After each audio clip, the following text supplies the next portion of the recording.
What's going on, you guys? My name is Russell and you're watching The Bible Man. If you're new to this channel and like the content I make here, please hit the like button, hit the subscribe button, and turn on all notifications for any future updates here on my channel.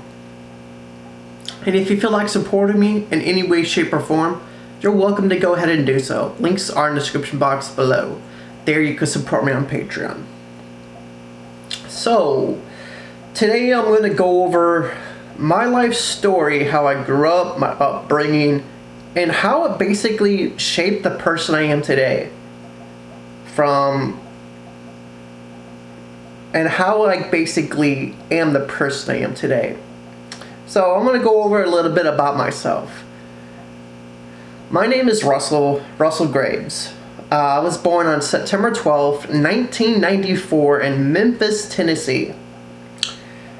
Around 1998, me, my stepdad, my older sister, and my younger brother moved from Memphis, Tennessee to Orlando, Florida. I remember us driving and my stepdad using a map because GPSs existed, but they were mighty expensive. So we moved at the time to Orlando, Florida. Now I'm going to skip over the trivial stuff that doesn't really matter because my memory is joggy because that was such a long time ago. Going into 1999, I was starting elementary school at Bonneville Elementary School in Orlando, Florida. And my first year in the Bonneville Elementary School, I remember being called into the principal's office. And as I was being called to the principal's office,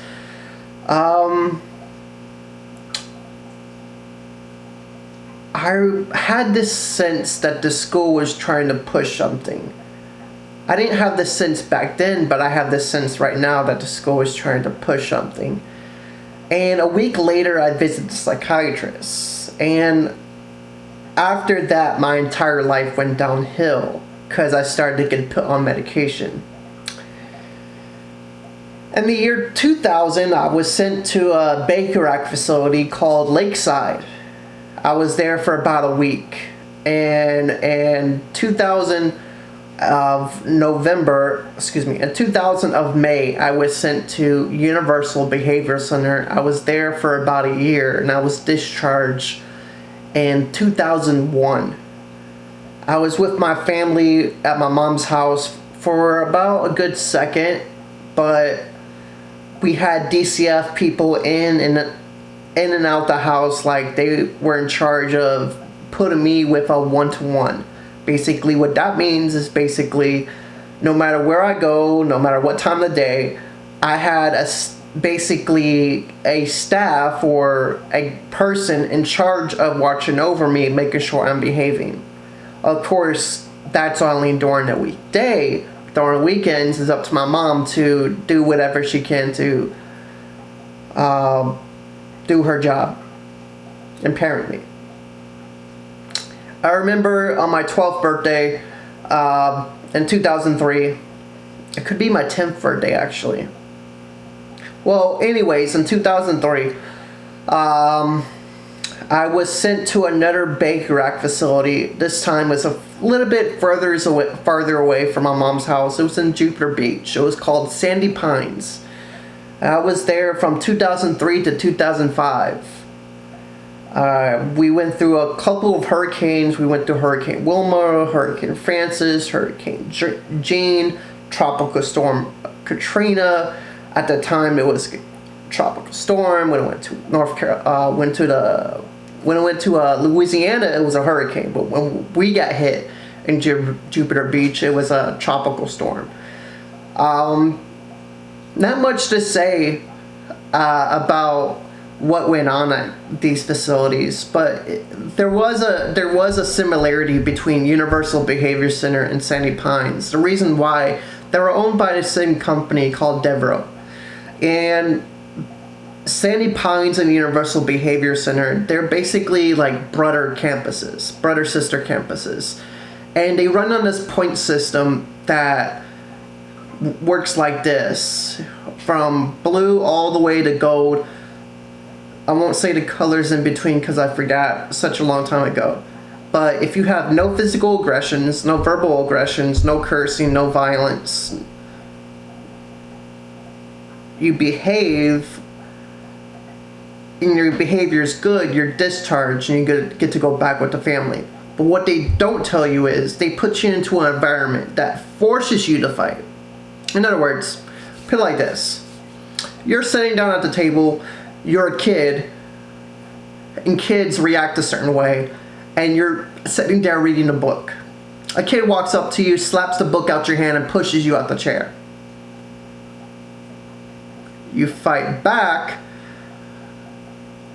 you start right back to where you were when you first came to the facility, therefore prolonging the time you're going to spend there, which means you're going to stay there even longer. Let's look at another scenario. Let's say you're trying to take a nap, and you tell the staff you're about to take a nap, but then shift change happens, and you decide to take a nap because you weren't thinking about shift change. The staff tells you you gotta come out to the floor, and the staff says you gotta come out to the floor. You say, well, I'm taking a nap. Well, they won't have it. They'll escort you out to the floor. Then if you even say no, they'll drop your level. Well, what about other stuff? You can basically stay in these Baker Act facilities for the dumbest reasons. You can stay in these Baker Act facilities just for waking up early. If you decide to wake up at 4 a.m., leave your room, you stay there longer.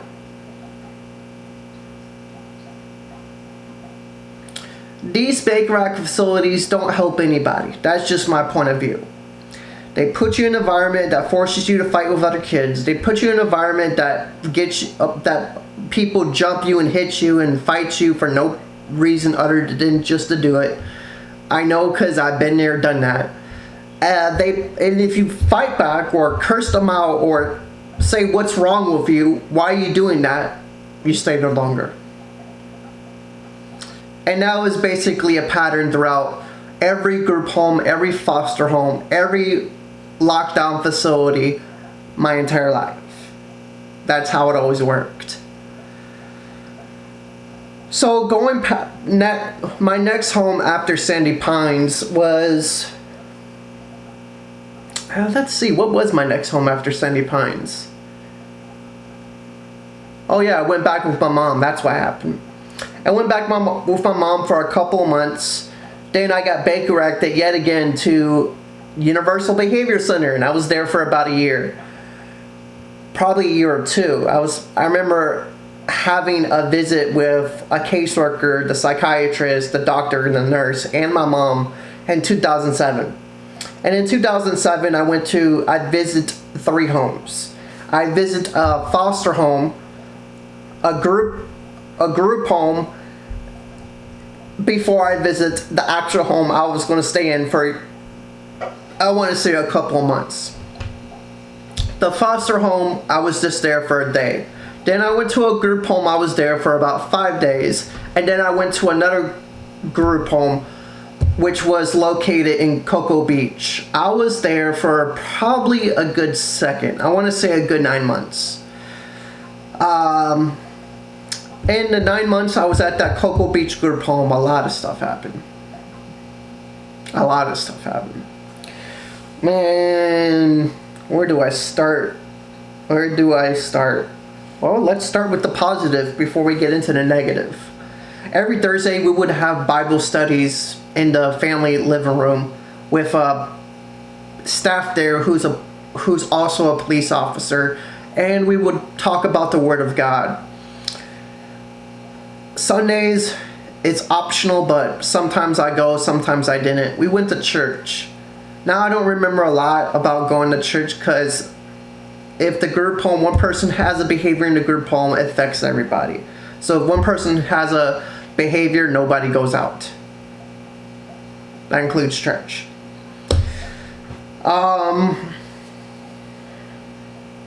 There was this one occasion where I was upstairs in the group home, where I was playing Yu-Gi-Oh cards and Dragon Ball Z cards and making prank calls with these three kids named Mike Weasley, Brian, and Ishmael. And I went to bed early. And what happens next, the very next morning, the manager comes banging on my door. Russell, wake up. And I'm like, huh? Why are you banging on the door, number one? Number two, who wakes me up in such a negative tone of voice?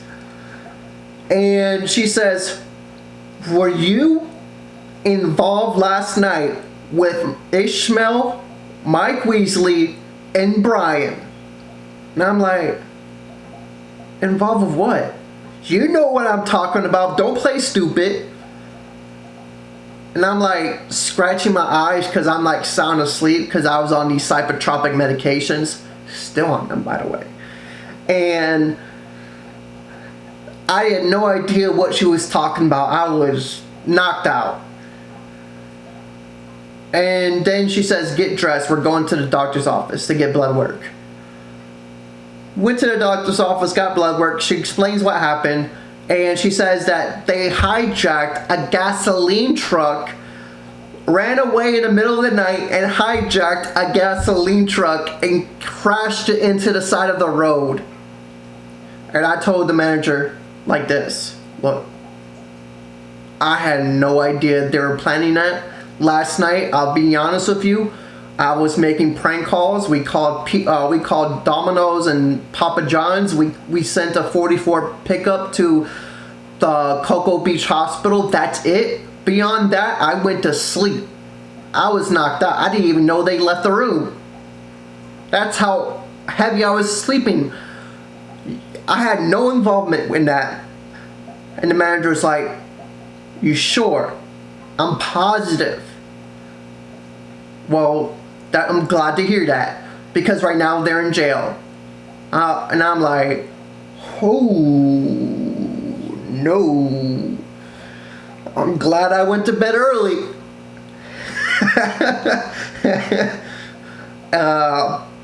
Man, there is this other occasion where I was with a group of kids before that incident where we were playing Xbox, and I like playing Grand Theft Auto on the Xbox with Brian and Ishmael and Mike Weasley because they're a bad influence on me.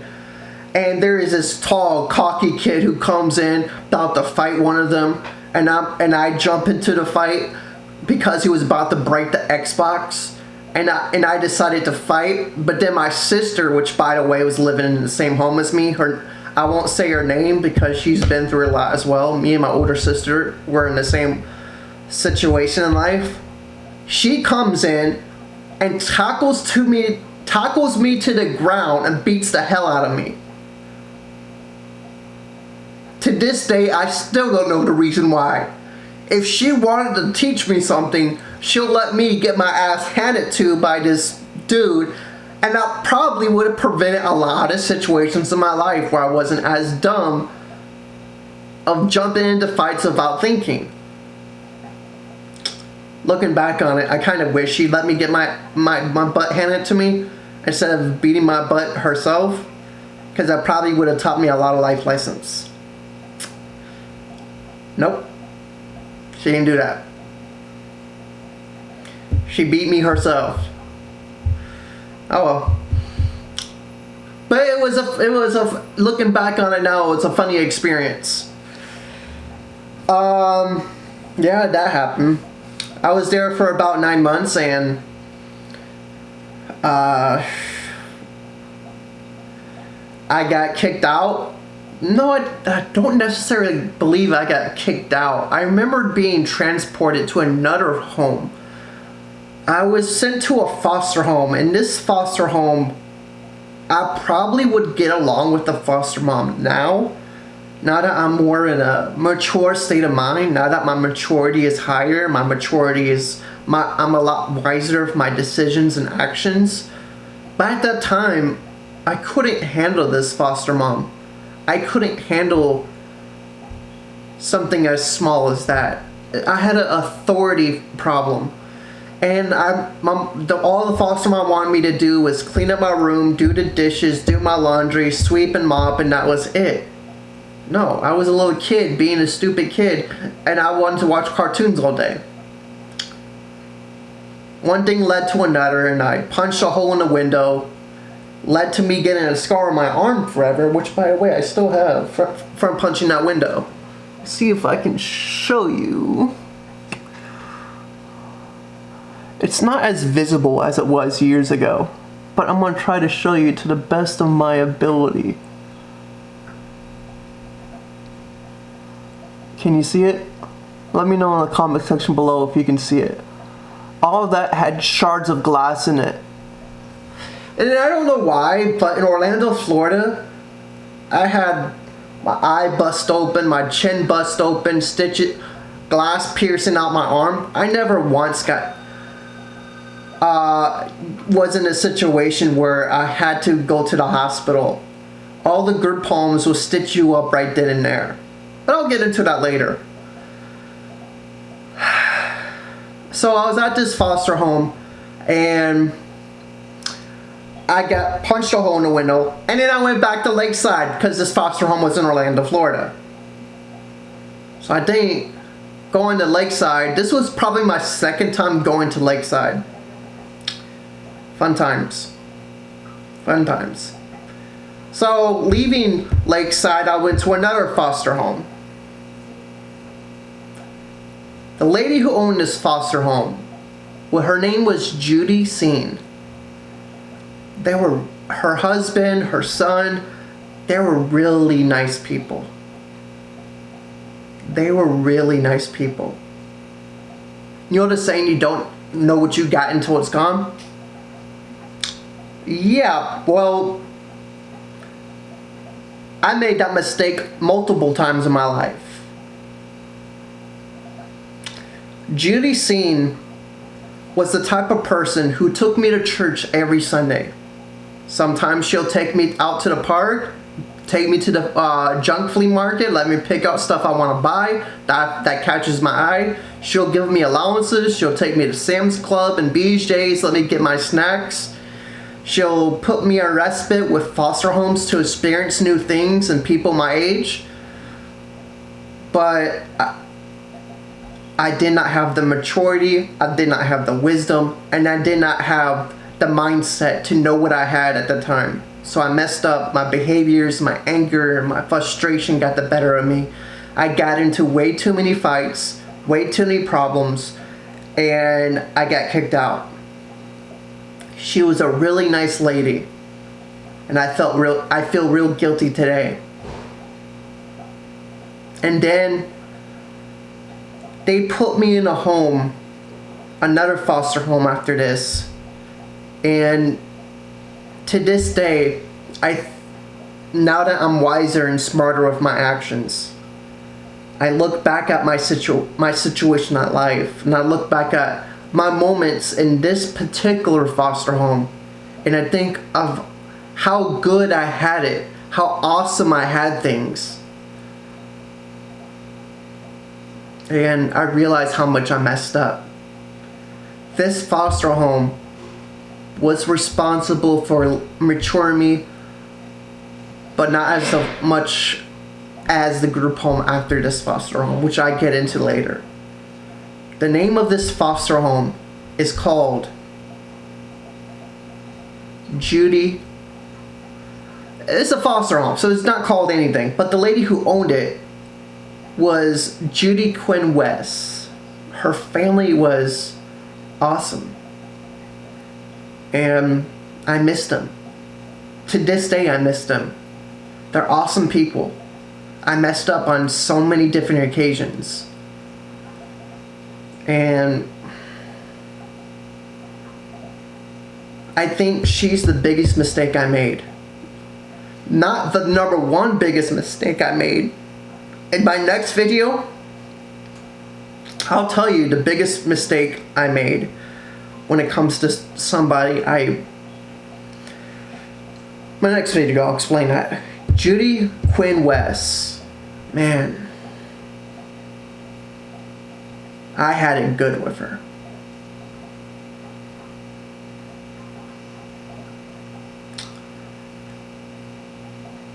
We used to go to theme parks. We used to go out to eat. We used to go to restaurants. I went to a public school, not a behavior school. I used to go to Universal, Islands of Adventure, SeaWorld. Sometimes we most of the time we went to Universal and Islands of Adventure. We went to restaurants after and before. She would take me clothes shopping and let me enjoy myself. She would give me freedom and opportunity to go out the house and do my own thing.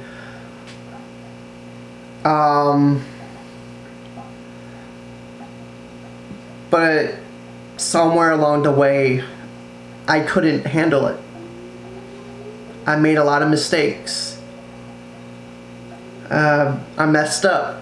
I didn't know what I had. I was unwise. I was getting into a lot of problems, getting into a lot of fights. My behavior was out of control. And I got kicked out. I was Baker acted to the Volusia County Baker Act facility. And the next group home I went to led to a lot of issues, but also matured me a lot. And I will talk about that part of my life in my next video. Because in my next video, I'm going to try to cover a lot more stuff. So my name is Russell, and you're watching The Bible Man. Y'all have a great day, and hope you guys stay around for part 2 and 3.